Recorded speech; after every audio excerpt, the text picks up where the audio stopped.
नमस्कार दर्शकों, मैं हूं ऐश्वर्या और आप देख रहे हैं जेयू टीवी।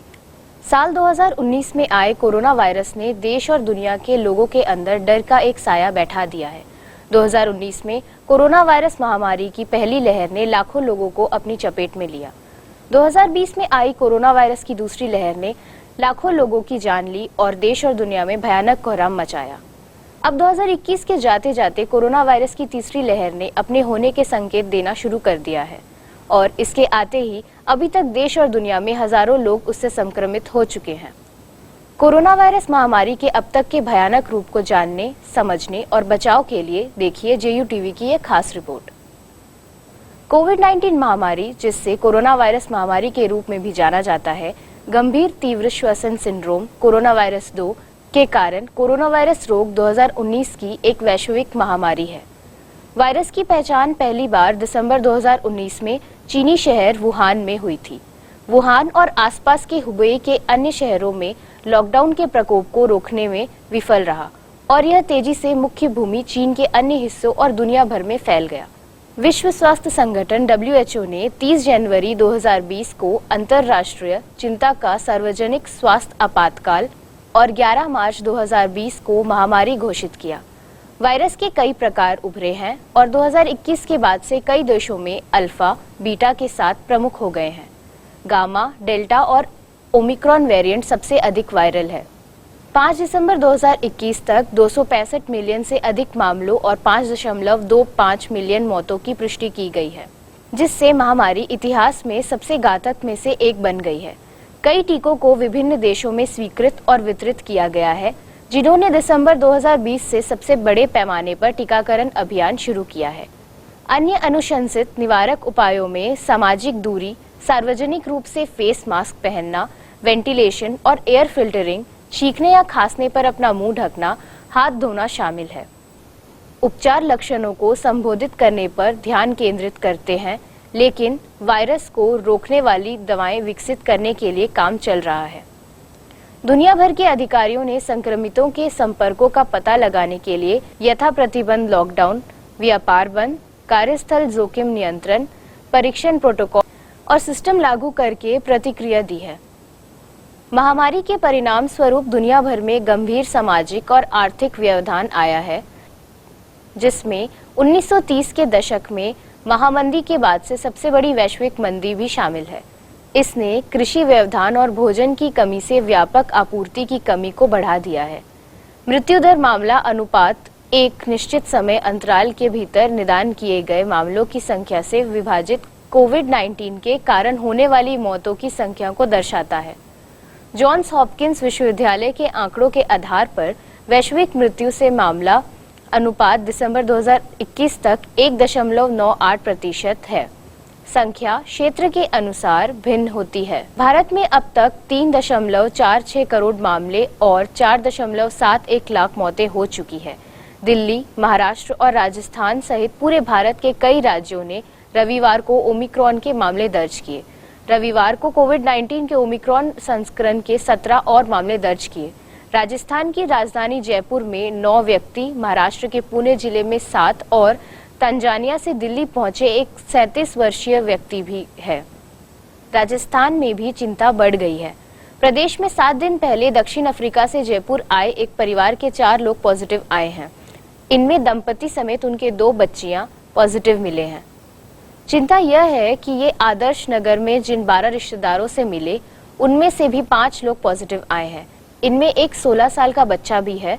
सभी को क्वारंटीन किया गया है। लेकिन यह कितना बुरा है? भविष्य के लॉकडाउन और भविष्य में होने वाली मौतों के लिए इसका क्या अर्थ है? वैज्ञानिक डेटा के 3 टुकड़ों का इंतजार कर रहे हैं। इससे पहले कि ये बता पाएंगे कि अगले 6 से 12 महीनों में इस नए संस्करण का क्या प्रभाव पड़ेगा। पहला यह है कि ओमिक्रॉन कितना संक्रामक है, क्या ये डेल्टा को पछाड़ सकता है। इस साल की शुरुआत में हमने एक और चिंताजनक संस्करण बीटा देखा, जो सौभाग्य से डेल्टा में एक चयनात्मक लाभ के परिणाम स्वरूप दूर हो गया, जिसने इससे लोगों के बीच तेजी से संचरित करने की अनुमति दी। दक्षिण अफ्रीका के सीमित आंकड़ों से पता चलता है कि ओमिक्रॉन बहुत संक्रामक है, लेकिन क्या यह प्रमुख तनाव बन जाएगा या नहीं, यह देखा जाना बाकी है। वैज्ञानिक जिस दूसरी चीज का इंतजार कर रहे हैं वह है स्वास्थ्य परिणामों पर। इस नए संस्करण के प्रभाव को दर्शाने वाला डेटा, अस्पताल में भर्ती होने और मृत्यु दोनों के संदर्भ में। सरकारें तालाबंदी के उपाय इसलिए करती है क्योंकि अस्पताल भर जाते हैं। सामाजिक मिश्रण को सीमित करने से वायरस के प्रसार को धीमा करने और स्वास्थ्य सेवाओं पर प्रभाव को कम करने में मदद मिलती है। एक आशावादी परिदृश्य में ओमिक्रॉन कम गंभीर बीमारी का कारण बन सकता है। अधिक यथार्थवादी परिदृश्य में यह वही रोग स्तर पैदा कर सकता है जो हमने अल्फा, बीटा और डेल्टा के साथ देखा है। तीसरा और सबसे महत्वपूर्ण डेटा ओमिक्रॉन के लिए टीकों द्वारा वहन की जाने वाली प्रतिरक्षा को नष्ट करने की क्षमता है। महत्वपूर्ण स्वरूप से इसका मतलब यह नहीं होगा कि हमारे वर्तमान टीके ओमिक्रॉन के खिलाफ काम करना बंद कर देंगे। इसका मतलब ये होगा कि वे संक्रमण को रोकने में कम प्रभावी होंगे और सबसे अधिक चिंताजनक रूप से लोगों को अस्पताल जाने और मरने से रोकने में। यह ओमिक्रॉन के जीन के अनुक्रमण के एक वायरोलॉजिकल विश्लेषण पर आधारित है और हम अभी तक यह नहीं जानते हैं कि वास्तविक रूप से दुनिया में इसका क्या प्रभाव होगा। फाइजर वैक्सीन विकसित करने वाली बायोएनटेक जैसी कंपनियां पहले से ही यह पता लगाने की कोशिश कर रही है कि उनके टीके का इस संस्करण पर क्या प्रभाव पड़ेगा। देश और दुनिया की तमाम सरकारें भी एक बार फिर इस ओर वापस निर्णय लेने के लिए मजबूर है। बहुत से देशों ने एक बार फिर इसको रोकने के लिए लॉकडाउन का सहारा लिया है। लॉकडाउन के साथ साथ सरकारें फिर से जनता से गुजारिश कर रही है कि जितना हो सके अपना और अपने आसपास वालों का ध्यान रखें, मास्क जरूर लगाएं और अनावश्यक रूप से बाहर ना निकले और सचेत रहें। हमारे रिपोर्टर्स ने जयपुर के कुछ डॉक्टरों से बातचीत की है। आइए देखते हैं उनकी रिपोर्ट। सर, कोरोना की थर्ड वेव अब आ चुकी है, जिससे ये माना जा रहा है कि जो WHO है उसने ये बोला है कि वहाँ पे फ्रांस के अंदर 7 लाख से ज़्यादा मौतें हो सकती है इस वेव के आने से। तो आपको क्या लगता है कि राजस्थान के अंदर या हम बात करें इंडिया के अंदर किस तरीके से हमें उन सारी चीज़ों का ध्यान रखना चाहिए जिससे हम लोग उससे बच सकते हैं, और इसके अंदर किस तरीके का खतरा बताया जा रहा है? जहाँ तक अभी जैसे आपने भी बताया और सुनने में भी आ रहा है कि कोरोना की थर्ड वेव आ चुकी है, मैं नहीं समझता हूँ कि अभी कोई थर्ड वेव आई है। और जहाँ तक बात है, मैं समझता हूँ कि एक पैनिक वाली सिचुएशन अपने को नहीं फैलाना चाहिए। कहीं ना कहीं अपने को अवेयर रहना है इस चीज़ के प्रति। मैं समझता हूँ कि कई बार क्या है कि एक्चुअल बीमारी से हो सकता है कि 10% डेथ हो, लेकिन पैनिक सिचुएशन होने की वजह से 100% डेथ हो सकती है बजाय नॉर्मल बीमारी की वजह से। तो हमें इस सिचुएशन को ज़रूर ध्यान में रखना चाहिए। कहीं ना कहीं डेफिनेटली हमें सावधानी की ज़रूरत है, चाहे जैसे आज 2 साल से हम सुन रहे हैं मास्क की बात हो, चाहे सैनिटाइजेशन की बात हो, अपने को हाइजीन रखना हो, तो उसकी बात तो अपने को ज़रूर ध्यान रखनी चाहिए। लेकिन एक पैनिक सिचुएशन में अपने को नहीं जाना चाहिए। और ऐसा कतई नहीं है कि जो है अगर दूसरी बीमारियों की अपन बात देखें, कोरोना का तो बना दिया एक हुआ, बाकी अगर अपन आज चाहे ट्यूबरकुलोसिस की बात करें, चाहे दूसरी बीमारियों की बात करें, एक डेथ जनरली उन बीमारियों में शायद इससे ज़्यादा होती है। तो ऐसा अपने को घबराने की कतई ज़रूरत नहीं है। अपन और being a yoga naturopathy physician, मैं समझता हूँ कि हमारे को बेसिकली अपने शरीर की इम्यूनिटी पर ध्यान देने की ज़रूरत है, जिससे कि अपन नियमित एक दिनचर्या को फॉलो करें और उसको पालन करते हुए उसकी अपनी इम्यूनिटी को बढ़ाने का प्रयास करें। और इन चीज़ों से हमें कतई नहीं घबराना है, अपने को इन चीज़ों से डटकर मुकाबला करना है। वैक्सीनेशन और तमाम तरह की जो दूसरी सरकार ने टाइम टू टाइम जो भी गाइडलाइंस जारी करते हैं उनकी अपने को पालना करते हुए घबराने की कतई ज़रूरत नहीं। और सर, अभी आपने ये कहा कि हमें जो भी अफवाहें फैलती हैं या उन चीज़ों से बचना चाहिए ताकि हम लोग एक्चुअल बीमारी से तो बहुत सारे लोगों की मौत होती है, लेकिन जो ये डिप्रेशन होता है, ये जो अफवाहें होती हैं, उनसे लोग ज़्यादा टेंशन में आ जाते हैं और उनसे मौतों का खतरा ज़्यादा हो जाता है। तो सर, ऐसी कौन सी चीज़ें हैं जिससे हमें बचना चाहिए? क्योंकि सोशल मीडिया पर आज का युवा या आज की जनता ज़्यादातर सोशल मीडिया पर एक्टिव है और हर छोटी चीज़ 1 सेकंड के अंदर सोशल मीडिया पर वायरल हो जाती है। तो ऐसी कौन सी चीज़ें हैं जो आप बताना चाहेंगे ताकि हम लोग हमारी मेंटल हेल्थ और हमारी फिजिकल हेल्थ दोनों का ध्यान रख सकते हैं? नहीं, जनरली कई तरह की जो है कई फार्मूलाज वगैरह आते रहते हैं कि आप ऐसा करें तो ऐसा हो जाएगा, ऐसा होगा तो ऐसा होगा। तो इस तरह की चीज़ों के ऊपर अपने को ज़्यादा ध्यान ना देकर और टाइम टू टाइम कई गाइडलाइंस जो ऑथेंटिक गाइडलाइंस, जैसे अगर अपन आयुष मंत्रालय भारत सरकार की अपन बात करें तो टाइम टू टाइम गाइडलाइंस जारी करते हैं और उन चीज़ों को अगर अपन प्रिकॉशनरी ध्यान रखें, जैसे कि अगर अपन इसकी बात करें कि योग में और नेचुरोपैथी में कैसे अपन जो है किन चीज़ों का ध्यान रखें, जैसे कि कुछ प्राणायाम है, ब्रीदिंग, क्योंकि मेनली कोरोना का जो अटैक होता है वो बेसिकली लंग्स के आपके रेस्पिरेटरी सिस्टम को अफेक्ट करता है। तो अगर अपन कुछ बेसिक आसन है, प्राणायाम है, और जैसे आपने बात करी डिप्रेशन की, क्योंकि योग में तो हम मानते ही ये हैं कि भाई सारी बीमारियों को जो मूल कारण है वो है हमारा साइक, आपका माइंड। मन ही सबसे पहले जो है आपके मन को अफेक्ट करता है बीमारियां, और फिर उसके बाद जो है जनरली व्याधि में कन्वर्ट हो जाती हैं। तो मन को अगर अपन कमज़ोर ना करें, मन को मजबूत रखें, तो योग में कई तरह की जो टेक्निक्स हैं, चाहे आपका जो है मेडिटेशन हो, बेसिक ब्रीदिंग प्रैक्टिसेज हों, आपके माइंड को जो है मजबूत बनाने का कार्य करती हैं, और डिप्रेशन को और इन तरह की चीज़ों को जो है अपने को दूर करने का कार्य करती हैं। तो जब हमारा माइंड मजबूत होगा तो ऑटोमेटिकली हम कोरोना के किसी प्रकार के खतरे का मुकाबला आसानी से कर सकते हैं।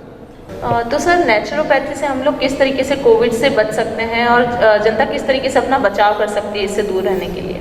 जैसे कि आजकल देखने में आता है, और पहले भी जो है हमारे तो यहाँ इंडिया में जो है भारत की पुरातन जो संस्कृति थी उसमें जो है अपने स्वास्थ्य की देखभाल करने के लिए हम पंच महाभूत, जो हमारे वेदों में उपनिषदों में बताया गया है कि किस तरह से 5 तत्वों से हमारा शरीर मिलकर बना है, पृथ्वी, जल, वायु, अग्नि और आकाश। तो जिन तत्वों से हमारा शरीर मिलकर बना है उन्हीं तत्वों को अपन अगर प्रॉपरली, कई बार इनमें इम्बैलेंस हो जाता है, इनमें इम्बैलेंस होने की वजह से जो है कई तरह की प्रॉब्लम्स अराइज होती है और हमारी इम्यूनिटी जो है कम हो जाती है। तो जब इन तत्वों के द्वारा हम जो है अपने बैलेंस बनाने का प्रयास करते हैं तो ऑटोमेटिकली कहीं ना कहीं अपनी इम्यूनिटी को हम एनहेंस करते हैं और ठीक भी कर सकते हैं। जैसे कि अगर अपन जल चिकित्सा की बात करें तो आजकल कोविड टाइम में भी लोगों ने जो है काफ़ी हाइड्रोथेरेपी की ट्रीटमेंट्स जो है यूज करे, चाहे वो गर्म पानी पीने की बात हो, चाहे तुलसी का कसाय हो, जो एक हॉट वाटर लेके जो है गर्म पानी में तुलसी के पत्ते डाल के अपन पीते हों। तो जैसे कि देखने में आता है कहीं ना कहीं हमारे रेस्पिरेटरी पैसेज जो है ब्लॉक हो जाता है, कफ वगैरह जो बलगम है हमारे शरीर में बहुत ज़्यादा बन जाता है, और उस बलगम को बाहर निकालने का कार्य इस तरह की जो है हाइड्रोथेरेपी, जल चिकित्सा, जैसे कि स्टीम इनहेलेशन हो गया या जो है स्टीम बाथ हो गया, और ऐसे जो है गर्म पानी के गरारे अपन करते हैं।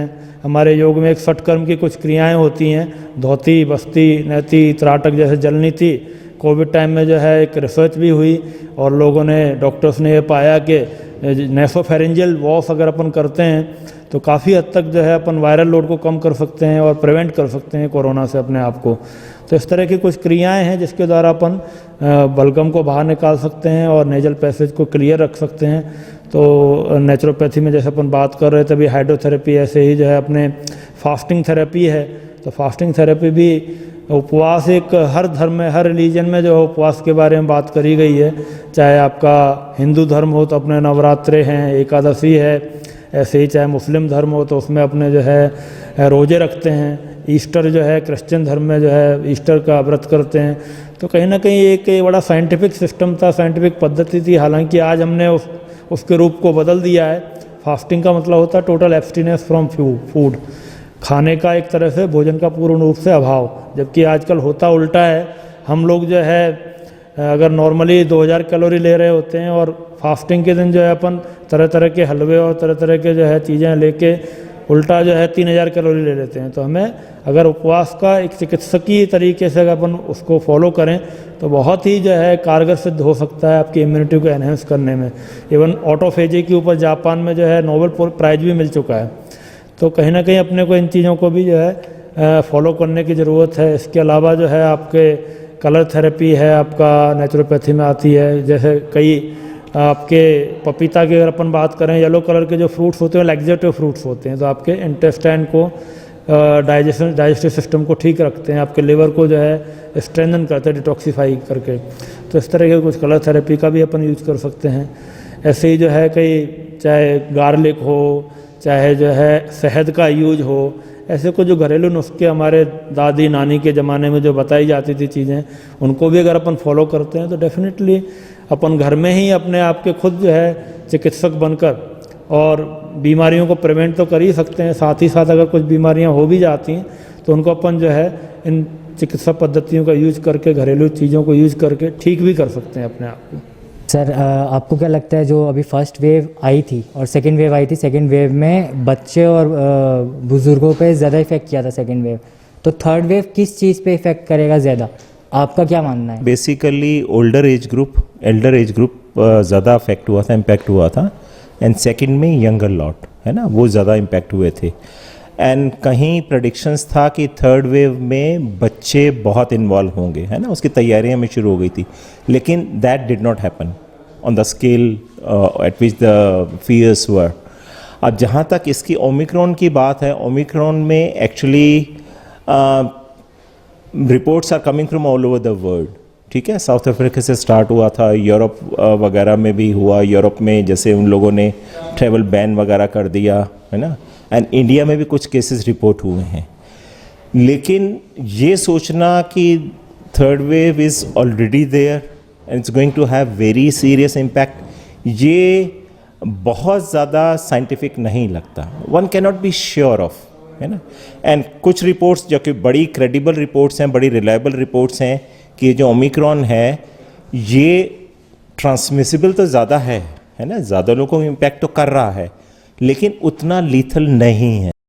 क्योंकि मैं कोई चैनल देख रहा था जिसमें साउथ अफ्रीका का ही डेटा आया हुआ था, उसमें था कि number of cases and number of lethalities या फेटल वो बहुत कम है, उसमें उतना उस प्रोपोर्शन में इंक्रीज नहीं हुआ है। तो वो एक ऑब्जर्वेशन है। And all over world also, जैसे इसकी बात मेरे ख्याल से पिछले 15 दिन के करीब से तो हो ही रही है, लेकिन अगर इतना ज़्यादा सीरियस इम्पैक्ट होना था तो अब तक ओवरऑल सिचुएशन पूरे वर्ल्ड में बहुत ज़्यादा ख़राब स्थितियों वाली पिक्चर तो नज़र आने लग जाती। बट यू नेवर नो, आप कुछ नहीं कह सकते, चीज़ें बहुत अनसर्टेन हैं। बट बहुत सीरियस भी